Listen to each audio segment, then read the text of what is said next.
Salut mon vieux, c'est Julien de la chaîne Libre Expat. On se retrouve pour une nouvelle vidéo, mon cochon. Donc tu t'installes, tu te mets bien, t'as vu, on est encore à la maison, on est bien, on a tamisé un petit peu les lumières, on est tranquille, tu vois, ouais, tu vois, on t'étend, ouais, mon cochon.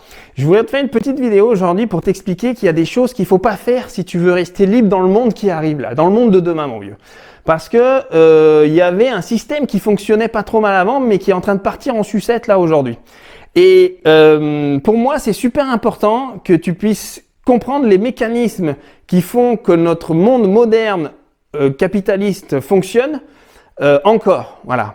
Et quand je dis encore, ça veut dire qu'il y a un petit grain de sable qui est, tu vois, c'est comme quand tu vas au chiottes pendant une semaine, ça va bien, t'as fait caca normal, et puis au milieu de la semaine, toi, t'as mangé un mauvais crêque, tu vois, mauvais kebab, et hop, tu vois, t'as la coulée de bout du Chili, tu vois.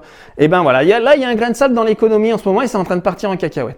Et il va falloir que, tu vois, il va y avoir, c'est vrai que le monde qui va arriver, il va y avoir un chaos ambiant qui va s'installer, c'est vrai. Alors n'aie pas peur, mon cochon, commence pas à sauter par la fenêtre, je vais t'expliquer.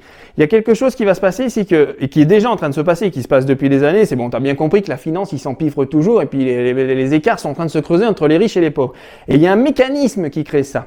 Alors je vais essayer de vulgariser cette vidéo dans le sens où, vulgariser, c'est-à-dire que je vais pas faire un cours d'économie, je vais essayer de faire comprendre à chacun simplement les choses. Alors je sais que les économistes pointus vont se pointer, vont dire oui mais Julien, le mécanisme de la dette, il y a pour ça. Oui mais attends mon vieux, j'essaye de m'adresser à tout le monde, c'est parce que justement j'essaie de faire comprendre à tout le monde simplement comment, tu vois, on se fait enfiler en fait. Tu vois, c'est comment, tu vois, il y a un mec qui vient, qui met un gant, tu vois, il sort son doigt comme ça, il dit laissez-vous faire monsieur, tu vois, et toi t'es là, ah ouais, non, aïe, ça pique, tu vois, et ouais, ça pique parce qu'il est en train de toi, et puis bientôt il t'enfonce le poing, tu vois, ouais, aïe, tu vois, ça commence à faire mal, et dès que ça fait un peu trop mal, il le retire. Il dit là on est bon, tu vois, parce qu'ils testent nos limites, tu vois, jusqu'à qu'un moment on explose, tu vois, qu'on prenne la fourche, la scie sauteuse et qu'on aille les défoncer là-haut. Donc effectivement, il se passe que aujourd'hui le monde tu as bien compris que le monde est contrôlé par l'argent. J'avais fait une vidéo, je te conseille d'aller voir cette vidéo où je parle de la révolution ou le pognon. Je t'explique que le système financier est passé par-dessus le système politique aujourd'hui. Bon, ça, tu l'as saisi, mon cochon. Si tu l'as pas compris, comme je t'ai expliqué, tu es en bas de l'échelle, t'as pas compris, tu es sur la pyramide, là, tu es en bas, tu es dans le monde des bisounours, tout le monde est gentil, machin, donc tu peux te tirer de la chaîne. Par contre, pour les autres qui ont compris ça, à partir du moment où tu comprends que les puissants, les gouvernants, c'est ceux qui ont le contrôle de la monnaie, tu comprends que déjà, tu vois, t'es un petit peu moins con, tu vois. Déjà, t'as compris que, tu vois, la politique, ça sert à rien. De nos jours, ça ne sert plus à rien et que finalement, c'est au-dessus que ça se passe. Et donc, notre monde est régi par l'échange, la monnaie, tu vois, l'échange commercial, le pognon. Et donc, ce qui fait peur aux gens, enfin, ce qui nous maintient encore, nous, les masses, c'est l'argent. C'est de pas pouvoir payer ton loyer, tu vois, c'est de finir au banc de la société, tu vois, en train de manger des miettes de pain et de plus avoir de chicot, mon vieux, tu vois. D'ailleurs, si t'as plus de chicot et que t'as un petit peu de mal à payer tes loyers, viens ici en Europe de l'Est. Je t'ai déjà expliqué qu'ils ont des dentistes super. Donc, tu viens, tu te refais faire le caisson et on n'en parle plus. Bon, écoute-moi. Et donc, ce qu'il faut bien comprendre, c'est que la monnaie, aujourd'hui, dirige le monde. Et donc, c'est pas la même monnaie que tu pourrais penser, tu sais, à l'époque, on aurait imprimé de la monnaie. Les pays avaient encore le pouvoir sur leur monnaie. Tu sais, la France, par exemple, avait sa propre banque qui imprimait de la monnaie en temps voulu et qui la distribuait aux gens pour qu'il y ait un équilibre monétaire dans le pays et qu'on puisse justement consommer, etc., travailler, faire des échanges commerciaux, etc., tout ça.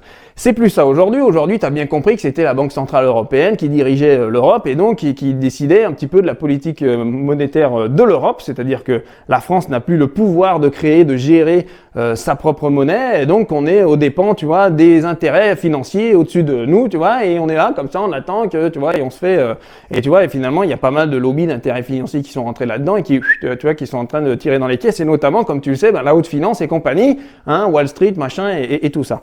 Aujourd'hui, le système dans lequel on vit n'a de crédit que par la confiance qu'on accorde à la monnaie.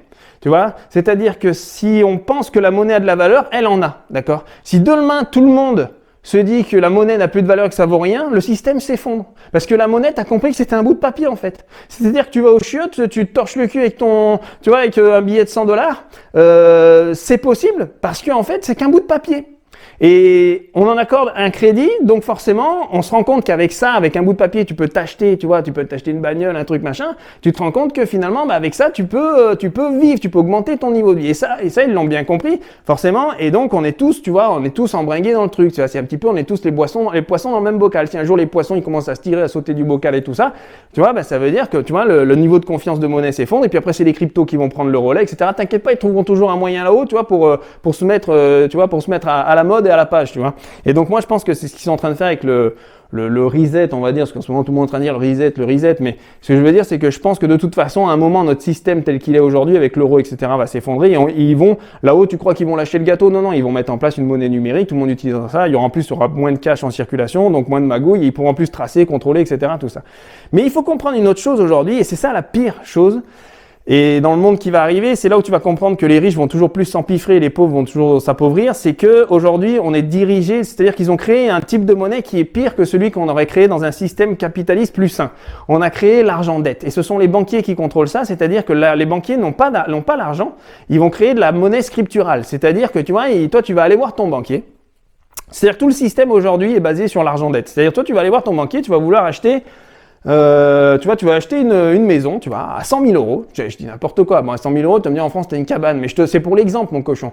Tu vas à 100 000 euros, tu vas le voir, tu dis, ouais, parce que il sait très bien, le banquier, tu vois, les banquiers ont été forts, ils ont créé le besoin, tu vois, là où il n'était pas, tu vois. C'est-à-dire que toi, tu la veux, ta maison, parce que tu as vu que ton voisin, lui, pouvait l'avoir, et l'autre aussi, et l'autre, il avait une grosse bagnole, et l'autre machin, et l'autre, il a une grosse quéquette, et toi, t'es là, t'es à côté, ah ouais, t'es avec ton petit zizi, t'es là, mince, ah ouais, moi, j'ai une petite bite, en fait. Bah ouais, mon vieux, t'as une petite bite, bah voir ton banquier, il t'attend, il est là, tu vois, il est en costard, il est beau, il dit, viens chez moi, tu vois. Et toi, tu vas chez lui, tu vois, et tu lui dis, bah moi aussi, je veux une maison comme Francis, là, regarde, l'autre, il a une super baraque et tout machin. Il va te dire, détends-toi, mon cochon, j'ai la solution. Et il va créer ce qui s'appelle de l'argent dette. Et tout le système économique, aujourd'hui, est basé sur l'argent dette. Alors, qu'est-ce que c'est concrètement l'argent dette? Pour vulgariser les choses, il va créer de l'argent qui n'existe pas. C'est-à-dire, il va appuyer sur une touche, il va débloquer les 100 000 euros et il va dire, vu que je t'ai prêté 100 000 euros, bah toi, avec les intérêts, on va créer des intérêts dessus. Vu que je prends un risque, moi, de te prêter de l'argent, bah toi, tu vas rembourser 105 000 euros, tu vois, par exemple. Tu vas rembourser 5 000 euros en plus. Mais ce qu'il fait, le banquier, c'est qu'il te donne du temps, tu vois. Et en fait, tu vends ton temps au banquier. Tu vas chez lui et tu vas lui dire en gros, bah écoute, moi je suis prêt à sacrifier de mon temps, à bosser 2 fois plus, à me casser le fion pour toi, tu vois, pour que j'aime ma maison tout de suite. Aujourd'hui, la monnaie physique n'existe plus. Aujourd'hui, les banquiers créent de la monnaie, ce qui s'appelle la monnaie scripturale, c'est de la monnaie par ordinateur et par simple jeu d'écriture comptable. Tu vois, ils se disent, voilà, moi je lui ai prêté 100 000, il nous devra 105 000 avec les intérêts, et lui, pire encore, avec les 5% d'intérêt, tu sais ce qu'il fait quand tu les rends? Eh ben les 5% d'intérêt, il les investit, tu vois, dans la finance, tu vois. Donc il s'engraisse sur ton dos. Donc déjà, d'une, il te prête de l'argent qu'il a pas. De 2, toi, tu vas lui rembourser du fric. Tu vois, des intérêts, tu vois, il te tient par les burnes pendant 10-15 ans, tu vois, c'est lui qui te contrôle, il t'insère dans une société, tu vois, finalement, dans un schéma de vie, tu vois, qui t'intéresse pas, etc. Et donc après, bah, par contre, t'es content, tu vis dans ta prison dorée, hein, t'es dans ta baraque, et après, quand tu lui rembourses tes intérêts en fin de jeu, tu vois, lui, après, il va les investir dans la finance, il s'empiffre encore plus, tu vois, lui, il va les mettre dans la bourse, etc. Donc en fait, il crée de l'argent virtuel, de l'argent magique, tu vois, c'est de l'argent qui n'existe pas. C'est là où l'arnaque, elle est bonne. C'est que, en fait, les banquiers, ils ont trouvé un moyen génial. Ils ont monté une chaîne de Ponzi immense, en fait. C'est-à-dire que ils sont partis du principe que l'argent dette, ça ne peut fonctionner, en fait, que si, quand tu empruntes, tu rembourses ton crédit et avec cet argent, ça permet à un autre mec de faire un emprunt, rembourser son crédit, etc., etc. C'est une chaîne de crédit. C'est de l'argent dette. Tu comprends? C'est-à-dire, la valeur de cet argent n'existe que s'il y a de la dette. Tu vois, que si quelqu'un s'endette. Et si quelqu'un s'endette, forcément, la chaîne peut continuer, tu vois. C'est un peu le même principe que la chaîne de Ponzi. Tu connais ce qu'a fait Bernard Madoff. En fait, tu payes avec l'argent des autres. Et c'est ça qu'ils ont compris, tu vois. C'est ça qu'ils ont mis en place, en fait, ces salopards. C'est qu'avec la banque, tu vois, ils ont mis en place, avec l'argent dette, en fait, ils ont mis un système qui est basé que sur la consommation. C'est-à-dire que il faut qu'il y ait sans cesse de la dette pour que justement, cet argent dette continue à circuler, etc. Donc, c'est-à-dire que l'argent qui est sur ton compte bancaire, ce n'est que des dettes qui sont en attente d'être payées par d'autres mecs qui ont fait un crédit à la banque. C'est une chaîne de Ponzi immense. Tu vois, alors on a mis Madoff en tôle pour ça, mais l'autre il le savait, tu vois. Mais Bernard Madoff, il était, tu sais, c'est celui qui a piqué des milliards, là, qui faisait rentrer des mecs, il disait, ouais, vas-y, file-moi 100 000, je vais t'en rendre 110 000, tu vois. Enfin, 100 000, lui, il jouait plus à 100 000, hein, il jouait 1 million, 2 millions, des milliards et des compagnies, il disait, prête-moi 1 milliard et tout ça, tu vois. Et en fait, effectivement, Madoff, tu vois, quand il est allé au tribunal, ouais, mais les mecs, en fait, j'ai fait que ce qu'a fait le système bancaire, tu vois, enfin, une chaîne de Ponzi immense. Et tu vois, le juge, il était en train de manger son sandwich au caviar, il s'enlevait un peu le truc, il a dit, bah ouais, mon cochon, mais tu vois, nous, la différence, il y en a une, c'est quand même, nous, c'est légal, tu vois. L'autre, ah oui, c'est vrai, mais là, ouais, bah, emmenez-moi en tôle, tu vois. C'est ça le truc. C'est que ce n'est juste parce que c'est légal qu'on le fait. Mais c'est une chaîne de Ponzi immense. Et donc, si demain, tout le monde s'arrête de payer ses crédits, Le système s'effondre, mon cochon. Et c'est là où ils sont forts. C'est-à-dire que toi, en plus, quand tu vas à la banque, tu as l'impression, tu vois, qu'il faut mendier au banquier pour avoir un crédit. Mais il faut savoir une chose, c'est nous qui avons le contrôle sur eux. C'est-à-dire que si demain, toi, tu ne payes pas ton crédit, que tout le monde décide de ne plus payer son crédit, eux s'effondrent. C'est là où c'est dingue. C'est-à-dire que nous, on va mendier auprès des gens qui sont finalement, tu vois, c'est eux qui ont besoin de nous en premier. Tout ça, on comprend que ce n'est que psychologique. Tu vois, on apporte du crédit, de la valeur à ce que les banques nous donnent que par le fait que tout le monde y croit, tu vois, et tout le monde joue le jeu. C'est parce que les gens remboursent leurs dettes qu'on peut se permettre d'aller faire d'autres crédits, etc. Mais il y a un gros problème à ça, c'est que le système s'effondre si au bout de la chaîne, il n'y a plus personne qui fait des crédits. Donc toujours, il faut qu'il y ait de la consommation, c'est-à-dire qu'ils vont toujours faire des taux d'intérêt les plus intéressants pour que toi, tu puisses aller à la banque dire « Ouais, t'as vu, moi, j'ai acheté ma maison à 2% au lieu de 8%, tu vois, il y a 10 ans, etc. » Ils font des taux d'intérêt super importants. Ben oui, parce qu'ils ont tout intérêt à faire ça, parce que sinon, ça veut dire qu'il n'y a plus personne qui va essayer de faire des emprunts. Et s'il n'y a plus personne qui fait des emprunts, le système s'effondre, puisque s'il n'y en a pas un, s'il y a tout le monde qui ne rembourse pas son crédit, eh ben finalement, d'autres ne peuvent plus faire de crédit puisqu'on ne fait de l'argent dette que par rapport au remboursement d'une dette d'un autre. Et au passage, les banquiers, eux, s'engraissent, tu vois, prennent le pourcentage et puis ils mettent ça dans la finance, etc., tu vois. Bon, je t'apprends rien là-dessus et je sais que ça peut paraître un peu abstrait tout ça, mais si on comprend ça, on comprend qu'on se fait baiser la gueule, les mecs. Tu vois? Et on comprend qu'il faut surtout pas faire de crédit si toi tu veux pas être le dindon de la farce, tu vois? Alors je sais, ils sont basés un petit peu sur le truc où ils disent oui mais moi je peux t'offrir le truc tout de suite, tu vois? Si tu veux ta maison, si tu veux ton truc, moi je peux te l'offrir, tu vois? Mais toi en même temps tu fais un truc grave, tu lui donnes ton temps, tu lui donnes ta vie, parce que le fait que tu fasses un crédit à lui, maintenant tu es redevable à lui de quelque chose pendant des années. Et pire encore, avec ce que eux ils se sont, tu vois, tu sais bien expliqué, les banques se sont mis au-dessus des élites, etc. Et eux ils ont la loi avec eux. Si toi tu payes pas ton crédit, tu sais que c'est lui qui aura raison. C'est pas toi. C'est pas toi qui va leur sortir ce que je viens de te dire là. Ouais, mais en fait, vous engraissez, c'est Ponzi et tout. Il va dire, ouais, c'est Ponzi, mais c'est légal. Allez, ça dégage, mon vieux. Tu vois? Donc, tu vas payer ce que tu me dois, tu vois. C'est ça qu'il va te dire. C'est qu'ils ont la loi avec eux. Si demain, nous, on avait la loi avec nous, je te comprendrais que tu payes pas ton crédit. Mais si tu commences à faire des crédits maintenant et que tu veux jouer au plus fort contre, tu vois, t'es le petit nain face à Goliath, t'es mort, mon vieux. Tu vois? Et donc, il y a beaucoup trop de gens qui vont faire des crédits de manière anodine à acheter des maisons, qui rêvent finalement de monter leur boîte et tout ça, machin, mais en fait, qui font des crédits, tu vois, en achetant des baraques, des machins, des bagnoles et tout ça, et qui se font prendre à la gorge, tu vois. L'autre, il te tient par les burnettes, tu vois. Toi, t'arrives plus à parler, tu vois, parce que l'autre, il te serre tellement les burnes que toi, quand il desserre un peu, t'es là, oui, ça circule mieux, là, tu vois, oui, ça circule mieux. Tu vois, et lui, il joue un petit peu avec tes burnes, tu vois. Alors, de temps en temps, tu vois, il jongle un peu, tu vois, machin, tu vois, il les niaque. Et ouais, mon vieux, tu vois, c'est ça. C'est qu'il te tient par les burnes, le banquier. Si tu prends l'argent tout de suite, lui, il prend des années de ta vie. Il prend des années de ta vie, tu dois lui rembourser tout ça. Et donc, ce système d'argent-dette, aujourd'hui, c'est 95% de la circulation monétaire qu'on a dans le monde. Et il faut bien comprendre que s'il n'y a plus de consommation, s'il n'y a plus de crédit, le système s'effondre. Le système s'effondre, c'est-à-dire s'il n'y a plus de croissance, etc., le système s'effondre. Et donc, ils ont tout intérêt là-haut à ce que le système ne s'effondre pas, c'est-à-dire à ce que la croissance continue et qu'il y ait de la consommation, toujours de la consommation. Je vais t'expliquer quelque chose qui est pire encore. C'est que toi, quand tu vas aller emprunter auprès de la banque, il faut savoir qu'il y a quelque chose qui est totalement illogique et qui va faire, je t'expliquais tout à l'heure, le chaos ambiant va s'installer encore plus. Tu as remarqué que pendant les crises, les riches s'enrichissent toujours plus et les pauvres toujours plus. Et les pauvres deviennent pauvres toujours plus, pas riches toujours plus, deviennent pauvres. C'est que, effectivement, quand toi tu vas aller emprunter à la banque, il y a un paradoxe qui est fait que le système est fait en faveur des riches. Je vais t'expliquer, si toi tu vas à la banque, tu auras un taux d'intérêt qui sera moins, pour faire un crédit, si tu vas à la banque pour faire un crédit, tu auras un taux d'intérêt qui sera moins avantageux que si un riche venait pour emprunter. Il faut savoir que les banques déroulent le tapis, t'as vu, les banques privées, etc., déboulent le tapis rouge à ceux qui ont du fric. Quand toi, tu n'as pas un rond, mais tu as envie d'accéder à la propriété, par exemple, tu y vas, toi, tu vois, tu auras un crédit moins avantageux, par exemple, que si c'était un riche qui venait emprunter. Et là, alors il y a plein de gens qui vont dire, mais c'est logique, le riche, il a plus tendance il va rembourser plus facilement, il peut mettre plus de choses en gage, etc. Ben non, si on voulait un système équitable dans le monde aujourd'hui, parce que c'est ce qu'on recherche à rééquilibrer les richesses entre les pauvres et les riches, sinon, tu vois, bientôt il y aura des élites, tu vois, sur Mars, et puis nous, on sera tous là en train de bouffer, tu vois, des miettes.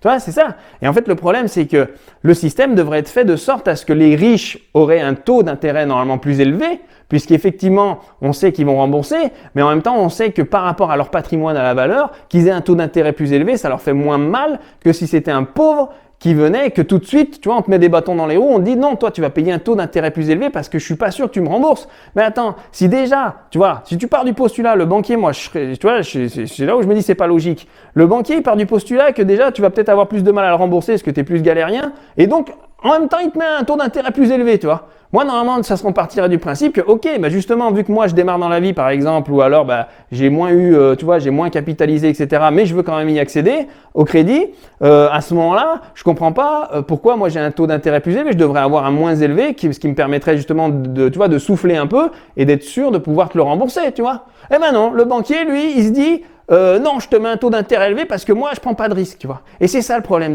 des banquiers, c'est qu'un banquier ne veut jamais prendre de risque, tu vois. Et encore moins avec les crises. Avec les crises, vous croyez quoi? Qu'ils vont prêter à qui? Ils vont prêter aux riches. Et c'est ce qu'ils font à gogo en ce moment. Ils prêtent à tous les riches. Ils prêtent aux riches qui s'endettent encore et encore. Mais les riches, ils s'en foutent. Ils ont déjà leur patrimoine, etc. Ils s'endettent. Ils continuent à faire du pognon pas possible. Alors que les pauvres, ils galèrent pour essayer de... Enfin, les pauvres ou la classe même moyenne française, la classe d'Europe de l'Ouest, ils essayent de faire des crédits. On leur met des taux d'intérêt plus élevés. Alors les gens vont me dire, ouais, mais les taux d'intérêt, à ce moment, ils sont bas. Oui, ils sont bas. Mais ils sont encore plus bas pour les riches. Et donc, avec un système totalement aujourd'hui inégalitaire et biaisé où toi, en étant moins aisé, tu payes plus d'intérêts et un riche, lui, il paye moins d'intérêts quand il va emprunter, bah, tu te rends compte que finalement, ça favorise un système où ce sont les riches qui s'empiffrent et ce sont les pauvres qui s'appauvrissent. Puisque les pauvres ont plus de mal à payer et les riches, eux, ils ont moins de mal à payer. En plus, ils ont plus d'avantages. Tu comprends? Et pire encore, en jouant ce jeu-là, toi, d'aller faire des crédits, etc., et de payer, tu vois, de te saigner pendant 20 ans, 25 ans, parce que tu as vu, dans les années 70, 60, nos parents, ils s'endettaient à 10, 15, 10, 12, 15 ans, 8 ans. Aujourd'hui, regarde, dans les années 90, on a commencé à s'endetter à 15 ans pour s'acheter une maison, puis maintenant, on voit des crédits à 20, 25 ans, ils vont dire, oui, mais l'espérance de vie avance, ouais, l'espérance de vie, elle avance de 2 ans, mon vieux, tu me fais des crédits de 10 ans de plus. Tu vois ce que je veux dire? C'est que, on voit bien que justement, c'est défavorable envers les classes moyennes et les pauvres, et par contre, c'est favorable envers les riches, puisque les riches, eux, ils sont beaucoup plus riches que ce qui était dans les années 60-70. On voit bien que le classement des milliardaires, etc., ils sont beaucoup plus milliardaires que dans les années 60, etc. Il y a plus de milliardaires, de millionnaires sur Terre. Tu te poses pas la question d'où ça vient, tout ça? Ça vient simplement de ça. C'est que les riches, eux, on les favorise. Les pauvres, on leur met un doigt dans l'oignon, mon vieux. Et donc, c'est important que tu comprennes ça. C'est que ça va s'empirer. Ça va s'empirer parce que justement, les riches en profitent et les pauvres, eux, ne mangent pas dans le gâteau. Au contraire, on leur met des bâtons dans les roues. Et donc, si les systèmes s'écartent, il faut bien comprendre que vu que c'est l'argent qui domine le monde, tu l'as compris, ça que c'est le pognon qui dominait le monde. Le pognon est passé au-dessus de la politique. Et ben, qu'est-ce qui se passe? Les riches, eux, ils gagnent du pognon. Et plus ils gagnent du pognon, plus ils prennent le contrôle. Plus ils prennent le contrôle, ils prennent le contrôle des médias, des organes de propagande, etc., de la politique. Et donc, toi, justement, ben, quand tu vas vouloir, tu vois, te rebeller, etc., ben, tu vas te faire défoncer. C'est-à-dire que l'argent amène le pouvoir. Ils l'ont bien compris. Et vu qu'on favorise aujourd'hui ceux qui ont l'argent, pour leur prêter, pour créer l'économie de demain, etc. Pour, tu vois, le capitalisme aujourd'hui, le néo-capitalisme dans lequel on vit aujourd'hui est dirigé par des ultra-riches. Eux, plus on leur donne de l'argent, plus ils gagnent le pouvoir parce qu'ensuite ils achètent tout ça, les médias, les hommes politiques et compagnie, etc. Bon, alors voilà, c'est pas du complotisme de dire ça, tout le monde le sait. Regarde le nombre de médias aujourd'hui français qui est tenu par des milliardaires. Comment ça se fait que des médias TV sont rachetés par des milliardaires? Je veux dire, quel est leur intérêt d'aller racheter des médias? C'est simplement pouvoir faire passer des informations qui les intéresseraient pour justement que ça aille dans le sens de leurs intérêts. Il y a du conflit d'intérêts dans tout ça. Les médias seraient censés être neutres. Pourquoi il est racheté par des milliardaires? Faut m'expliquer. Tu vois? C'est bien ça qu'il faut que tu comprennes. C'est que plus nous on joue le jeu du crédit, plus déjà toi, tu es défavorable quand tu arrives pour faire un crédit, déjà on te fait pas confiance, on te fait des taux d'intérêt plus élevés. Et plus en plus, tu t'es saigné pendant 20 ans pour payer les taux d'intérêt, ces taux d'intérêt, ils vont être injectés, tu vois, par la banque qui n'a d'ailleurs, d'une part, pas créé l'argent, elle a créé de l'argent scriptural, de l'argent dette. Donc déjà, tu as bossé pour lui alors que l'autre, il avait le cul posé sur sa chaise. De deux, le pognon des intérêts que tu vas lui donner, ils vont aller dans la haute finance. Et la haute finance, elle, enfin en tout cas le monde de la haute finance, et les grands riches, milliardaires, etc., eux rachètent, tu vois, les médias, un petit peu, ça passe sur le côté que les hommes politiques, valise à droite, valise à gauche, tu vois, enfin en gros, c'est eux qui créent le pouvoir politique dans lequel on est, et ils créent des lois pour favoriser pour favoriser ce système qui est toujours plus inégalitaire, puisque on sait très bien que les hommes politiques, etc., sont mêlés avec la finance et sont mêlés également avec les banques européennes, les banques du monde, quoi, les grandes banques centrales et tout ça. Si les intérêts des hauts financiers sont mêlés avec la banque et la politique, ils vont créer des lois qui vont aller que dans leur sens. Tu comprends? Ils vont créer des lois qui vont faire que nous, on pourra pas forcément, tu vois, se plaindre si, toi, tu payais pas ton crédit, que tu leur disais, ouais, mais vous, les mecs, vous vous engraissez toujours plus, vous faites des chaînes de Ponzi et compagnie. Ouais, mais ils font des chaînes de Ponzi, mais comme je t'ai déjà expliqué, eux, c'est légal, tu vois. Toi, dans la loi que eux ont créée en leur faveur, t'es mort. Donc il faut bien que tu saisisses ça, c'est que si toi, tu veux garder dans le monde qui arrive, dans le chaos ambiant qui va arriver, où il y a eu, tu vois, justement, on voit bien que les ultra riches vont continuer toujours à être plus riches et les pauvres vont continuer à être de plus en plus pauvres. Si toi, tu veux sortir ton épingle du jeu, malgré la petite miette, le petit grain de sable que toi et moi, on est, tu vois, sur cette planète et dans ce système économique, dans ce bourbier qu'ils ont mis en place où on peut plus rien faire aujourd'hui puisque tout est intermêlé, on est mort. Tu vois ce que je veux dire? Si t'as pas compris ça, si toi, tu veux garder un semblant de liberté, un minimum, tu vois, ta petite échelle, ne démarre pas ta vie en faisant un crédit. Ne fais pas de crédit baraque pour t'acheter ta baraque. Je te conseille que si tu as un peu de rond, monte ta boîte, gagne du cash. Quand tu auras fait 500 000, 600 000, tu t'achètes une baraque cash à 200 000. Tu vois ce que je veux dire? Quand tu auras fait 1 million, 2 millions, tu pourras t'acheter un bel appartement dans les beaux quartiers, machin, etc. Il te restera encore du cash pour monter d'autres boîtes, etc.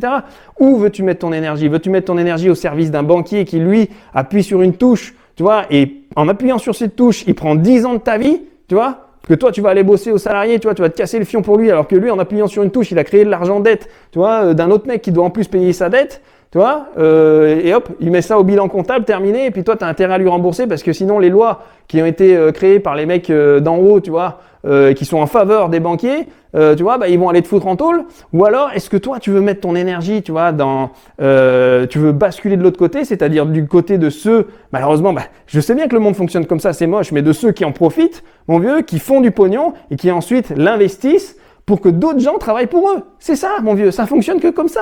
T'as que ces deux opportunités, tu vois. Au milieu, c'est le Volkswagen Combi, tu vois, tu pars avec ton tabac à rouler et puis tu te tires, tu vois, faire le tour de l'Europe de l'Est en ramassant des fraises l'été en Pologne, mais tu vois, mais ça va durer 2 ans, tu vois, les mecs qui veulent faire les babas cool, là, qui veulent se tirer et tout machin, c'est bien, les gars, j'ai rien contre ça. Mais les gars, vous serez toujours dépendants du pognon. Comment tu vas mettre de l'essence dans ta bagnole? Si tu vas t'acheter ta bagnole, faut mettre de l'essence, faut partir, tu vois. En plus, tu vois, bon, les mecs, t'as bien vu, c'est Toubab et compagnie, tu vois. Est-ce que c'est ça ton délire? Bon, non, moi je pense qu'aujourd'hui il faut vivre avec le progrès, le confort qu'on peut avoir, c'est ça, profiter de la vie, c'est aussi avoir le confort qu'on peut avoir, et en même temps par contre il faut que tu joues avec les clés du système, et jouer avec les clés du système c'est profiter du système en te créant ta propre valeur, ta richesse sans crédit, sans être attaché à un banquier, etc. Créer ton entreprise, tu vois, par exemple, pour moi, c'est créer son entreprise sur Internet. C'est ça qui m'a permis aujourd'hui de vivre avec le patrimoine que je peux avoir, etc. Ça me permet justement de pouvoir investir dans d'autres business. Et quand tu investis dans d'autres business, par exemple, les mecs qui sont en bourse, ils achètent des actions, etc. Et ces actions leur ramènent des dividendes. Mais derrière les actions, il y a quoi? Il y a des gens qui travaillent, il y a des gens qui travaillent dans des entreprises. Tu vois, dans la bourse, quand ils achètent des actions, ça leur ramène des dividendes. Mais c'est pas eux qui vont bosser pour que les dividendes se créent, tu vois. En fait, ils vont acheter une action et derrière cette action, c'est une entreprise qui travaille. Ce sont des gens qui travaillent. Et ces gens-là travaillent, créent de la valeur et ensuite, les actionnaires s'empiffrent, tu vois. Alors, je dis pas que c'est bien ou pas bien, mais je dis que le monde aujourd'hui fonctionne comme ça. Tu veux être de quel côté? Derrière ceux qui sont derrière les actions, tu vois, et qui bossent pendant 10-20 ans pour payer leur crédit et puis finalement qui ramènent des bénéfices qui engraissent toujours plus les actionnaires? Ou est-ce que tu veux être du côté, tu vois, de l'actionnaire qui lui, finalement, tu vois, achète juste des actions, a le cul sur son canapé et attend que les dividendes y tombent en fin d'année, tu vois? C'est ça qu'il faut comprendre, c'est que le crédit peut servir que si tu as un patrimoine de côté, du cash, et que tu joues l'effet de levier avec les banques pour pouvoir investir. Mais en revanche, n'investis pas au démarrage justement dans des choses qui déjà sont passives et qui ne ramèneront pas d'argent. Et surtout si t'as pas un rond, tu vois. Acheter une maison pour y vivre dedans, c'est un passif. C'est malheureux ce que je vais te dire, mais c'est un passif. 95% de la monnaie en circulation aujourd'hui, c'est de l'argent dette. Donc il faut bien comprendre que le système va continuer à favoriser les riches par le mécanisme du crédit amorti, tu vois, enfin du crédit plus bas. Et donc les taux, finalement, les taux seront toujours plus élevés pour les pauvres et donc le système va continuer à se creuser, tu vois. Les inégalités vont continuer à se creuser. Donc le monde qui arrive demain va être un monde vraiment bipolaire, tu vois. La classe moyenne, au fur et à mesure, va disparaître, va s'estomper, et une certaine partie de la classe moyenne plus, elle qui aura les moyens d'investir, va basculer du côté des riches ou plus riches, tu vois. Et donc, en faisant ça, on arrive dans un monde bipolaire. Je sais que c'est moche que ce que je suis en train de te dire. Si tu as envie de vomir, tu vomis, mon vieux. Mais je suis désolé, le monde fonctionne comme ça. J'y peux rien, tu vois. C'est pas moi qui décide du monde. Les gens, ils vont m'écrire, là, ils vont me dire, ouais, mais Julien, c'est dégueulasse, c'est nous, on va faire la révolution. Fais ta révolution, mon vieux. Mais si tu attends le temps de faire la révolution, comme je t'ai déjà expliqué, tu vois, on aura tous rencontré Jésus là-haut, tu vois, mon vieux. Donc laisse tomber. Pour moi, la révolution, elle n'aura pas lieu tant que le système ne sera pas arrivé à bout de souffle. Il a encore de belles années devant lui, puisque vous verrez, on va atteindre des sommets dans chez les ultra riches, on va se rendre compte qu'on est qu'au début de l'emballement, tu vois. Et là, on voit bien que les choses se dérèglent et elles vont s'emballer encore jusqu'à que ce soit le précipice, hein, tu vois. Bon, jusqu'à quand là, on est tous dans le train, tu vois. C'est comme si on était dans un grand train, en fait, tu vois. Et puis, t'as des mecs qui sont au dernier wagon, tu vois, en classe économique. T'as les mecs, bon, il y en a tout au fond, c'est même plus la classe économique, tu vois. C'est des mecs, tu vois, ça sent la pisse. L'autre, il a chié dans un coin du train, tu vois. T'es là, il y a pas de fenêtre, il y a rien. Après, tu vois, quand tu passes les wagons, tu vois, et toi, il faut que tu arrives à monter les wagons. Et le train, il est en marche, hein, tu vois. Alors, on sait pas où il va, tu vois, direction Disneyland, mon vieux. Mais toi, tu vois, tu passes un deuxième train, etc. Et plus tu montes dans le train, tu vois, plus tu arrives classe économique. Ah oui, il fait bien, tu vois, les canapés, tu vois, ils commencent à être plus moelleux, tu vois, ça fait moins mal, tu vois. Et puis après, tu passes le deuxième, tu vois, tu passes encore le prochain wagon. Et puis là, tu arrives, tu vois, et là, on est chez les bourgeois, tu vois. Alors là, c'est bien, tu vois, l'autre, il est en train de bouffer du caviar et tout, machin, il discute bien, et l'autre, et trucs, tu vois, il fait bon. Tu vois, il y a des fenêtres, tu regardes le paysage, c'est beau, etc. Mais ça défile, tu vois. Et puis quand tu arrives, tu vois, à la cabine du conducteur, eh ben il y a personne en fait. Il y a personne. Le train il avance, il y a personne. Et ben c'est ça le système économique mondial. C'est-à-dire on est tous dans un train qui avance à grande vitesse et il y a personne qui conduit, puisque c'est qu'une somme finalement, tu vois, c'est qu'une somme de systèmes qu'on a mis en place qui font que ça, le monde est créé aujourd'hui de telle manière. C'est une énorme machine rouillée, tu vois, qui est en train de s'embourber, tu vois. Et puis là, bah, les trucs sont en train de se dérégler un peu, tu vois.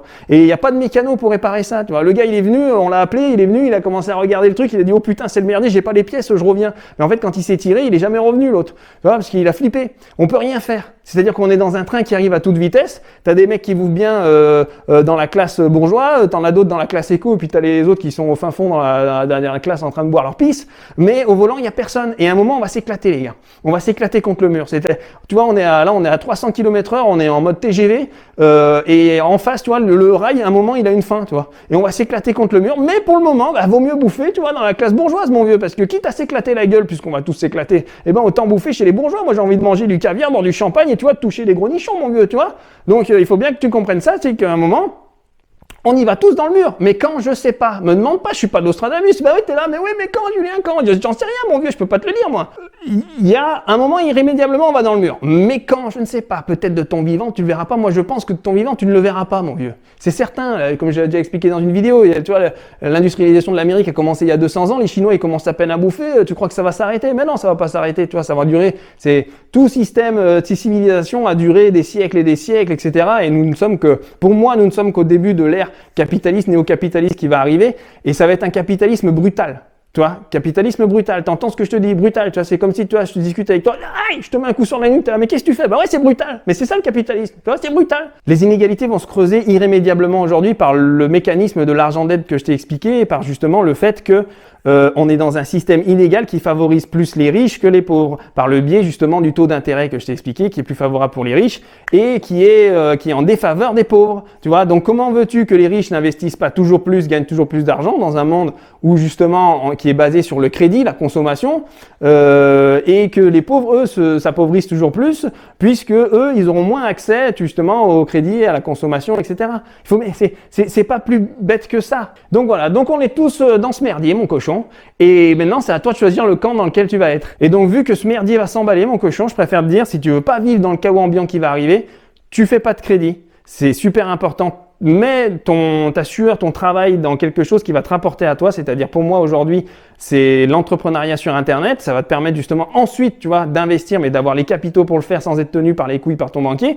Et donc, comment investir, etc. Pour moi, ça passe par l'entrepreneuriat sur Internet, puisque dans le chaos ambiant qui va arriver, il va falloir que, tu vois, tu restes flexible et mobile, parce que la géopolitique va bouger. Et donc, si la géopolitique, le monde géopolitique qu'on connaît, qu'on a connu là, les 30, 40, 50 glorieuses là qu'on a connu là, c'est terminé. T'as bien vu, ça c'est en train de s'inverser entre l'Est et l'Ouest. Ça va bouger, donc forcément, toi, il faut que tu restes flexible, tu vois. Donc toi, si t'es en Europe de l'Est, tu vois, mais que t'as le fion qui commence à tanguer, tu vois, et que tu te rends compte que ça tourne, tiens, tu vois là, ah ouais, ça sent le vinaigre là, tu vois, hop, je peux aller à droite, tu vois, ça sent moins la merguez.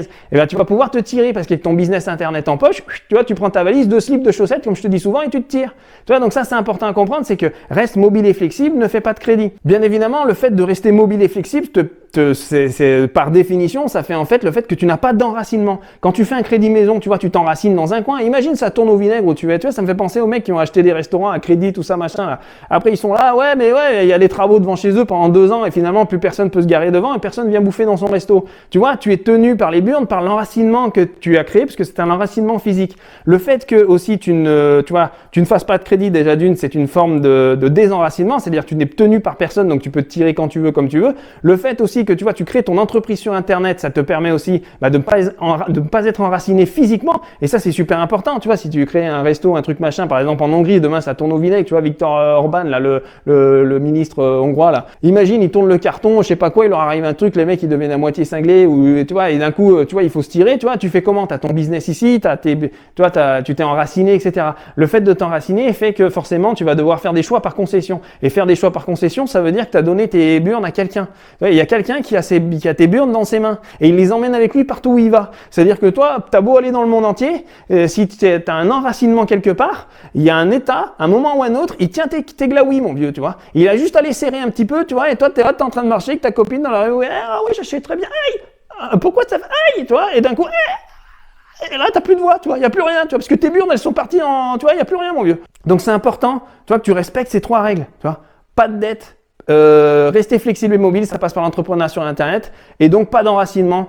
Forcément, ça va de soi, puisque si tu respectes les 2 premières règles, tu pourras rester, mouvant dans ce monde qui va être de plus en plus instable. Et tu vois, plus tu es flexible et mobile, mon vieux, et plus tu vas être à l'affût des opportunités. Parce que si ça tourne au vinaigre dans un pays, que tu vas dans un autre, tu vois, c'est bien que tu auras choisi par définition ce qui va te correspondre le plus dans l'autre pays. Et quand tu vas dans l'autre pays, c'est que tu sais qu'il y a des choses que tu peux faire, tu vois. Tu vas te rendre compte que là, tu vas pouvoir, mieux vivre, kiffer ta vie, etc. Donc, tu vas pouvoir maintenir un niveau de vie intéressant et tu vas pouvoir choisir ton niveau de vie, tu vois, et ça c'est un luxe. N'oublie pas ça. Le plus grand luxe que tu peux avoir dans la vie, c'est la liberté. L'argent amène la liberté, mais si l'argent est détenu par quelqu'un d'autre, tu vois, et que tu dois quelque chose à quelqu'un d'autre, tu as une dette envers quelqu'un, finalement ta liberté tu la perds. Donc essaie de garder, alors je sais bien, rien n'est sûr dans ce monde, hein. Même le mec qui monte sa boîte, machin, peut couler, peut être dépendre de je sais pas quoi, si demain c'est le communisme 3.0 et puis ils prennent tout en... Je sais bien, mais à ce moment-là on part dans des sphères, mon vieux. Moi je te dis juste pour être au plus près de ta liberté, il faut que tu respectes ces règles-là. Voilà. Bon mon vieux, j'espère que cette vidéo t'a plu, je sais que c'était fourni en informations, etc. Mais il faut vraiment que tu te renseignes, que tu sois curieux, tu ailles voir sur Internet, parce qu'il faut que tu comprennes l'écosystème dans lequel tu vis, tu vois, le monde géopolitique, l'écosystème dans lequel tu vis. Et toi, il faut que tu ailles dans les bonnes failles, au bon endroit, au bon moment, tu vois. Et ça, c'est en étant libre, en restant libre et tu vois, justement, tu dois rien à personne. Et si tu dois rien à personne, c'est que tu fais pas pas d'enracinement, pas de crédit, etc., etc. Tout ce que je t'ai expliqué dans cette vidéo, mon cochon. Allez, je te laisse là-dessus. Et puis, j'espère que cette vidéo t'a plu. N'oublie pas, mets un like, mettez des likes, les mecs. Je sais que vous en mettez pas souvent parce que je vous le dis pas. Je sais pas, apparemment, faut le dire. Donc, je te le dis, mon cochon, hein. Tu mets des likes, tu y vas, t'appuies comme un porc. Et puis, tu mets des likes et puis surtout, tu mets des commentaires.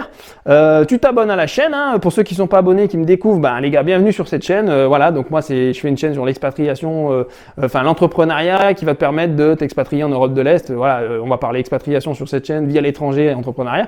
Donc les gars, ceux qui veulent s'abonner, abonnez-vous. Et puis n'oubliez pas les mecs, il y a la messagerie privée. Inscrivez-vous à la messagerie privée, ça me ferait plaisir. Franchement, ça m'encouragerait aussi à faire d'autres vidéos, à créer la plateforme LibreExpat qui arrivera d'ici quelques semaines, quelques mois. Voilà, en tout cas, forcément, elle arrivera dans l'année 2021 où je vais vous proposer des ateliers en ligne, etc. pour pouvoir justement créer votre liberté géographique, on parlera de l'entrepreneuriat, de la vie à l'étranger, de l'expatriation, etc., du mindset de l'entrepreneur.